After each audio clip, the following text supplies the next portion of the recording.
Hey guys, welcome to the Massive Iron Channel. I'm Steve Shaw, editorial director at TigerFitness.com, Muscle and Brawn Nutrition CEO. So I'm a little bit off today. I've just had 24 straight hours of a stomach flu. Threw up at midnight last night and noon yesterday, so I feel like crap. So if I sound like crap, just ignore me. Guys, in this video, I want to talk about extremes in training. Extremes, extreme low volume, extreme high volume, extreme advice. I want to get into stuff like that in this video because it's a very important topic. Before I do so, guys, if you have a question or comment, check out the link below. The best questions I turn into videos just like this. So I'm fresh off 2 videos in a row about Jason Blaha talking about not warming up. That's an extreme. So I decided to make a video about extremes in general, to help you guys process advice on the worldwide interwebs, the worldwide YouTubes. When you hear something on YouTube or on the internet or in an article that seems to go against convention, seems to go against what other people are doing, you need to do your research. You need to find out if it is somewhere in the middle of what generally everybody does, or if it's extreme on one end or the other. For example, volume training. You'll read the occasional article about guys who will advocate super high volume, or guys who will advocate super low volume. Okay, will this work? Will this work? That's the question, because this stuff can be very appealing. It can be extremely appealing. We can ask ourselves, wow, that's extreme. I wonder if it works. Well, here's the thing. It might work for a very small percentage of people. It might work for a very small percentage of people, but for the majority of us, it's probably not the most efficient or effective way to train or approach training. If somebody advocates 5 to 6 sets per day and somebody advocates 40 sets per day, those 2 extremes, the optimal amount of work you're going to need is probably going to be somewhere right in the middle. That's just the way it goes.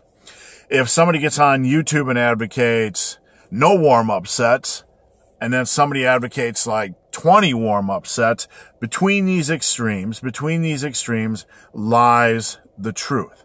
And in that middle ground is likely where the rest of lifters, you can find the rest of lifters, what they're doing.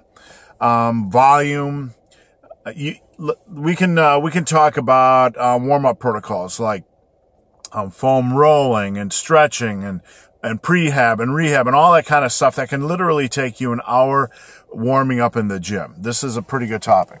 So on one hand, you have Jason Blaha, who advocates, we're talking about no warm-ups, and then you have these other guys who want you to go in and foam roll and do 10 minutes of light cardio and stretch and do all this and all that. And by the time you get ready for your workout, you're already tired because you've been screwing around for an hour and 15 minutes. These are extremes.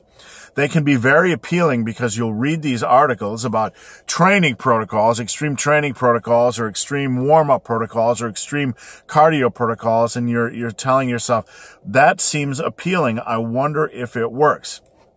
At the end of the day, we have to balance the extremes and find a middle ground that works for us. The middle ground is likely what's going to work best for 98% of us. So just keep that in mind. When you read an article, watch a YouTube video, and you see some extremes, like some guy advocating no warm-ups or some guy advocating an hour of warm-ups with prehab and rehab and stretching and foam rolling and all that kind of good stuff, what's best for you is probably something in the middle. You don't need to go to extremes.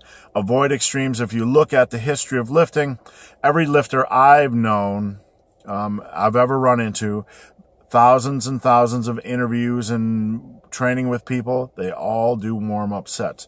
So that's just an example. The warm-up set thing is an example. You can really talk about any extreme training protocol: extremely low volume, like Mike Mentzer, and heavy duty; extremely high volume, like some of these bodybuilders do, some of the pro bodybuilders do.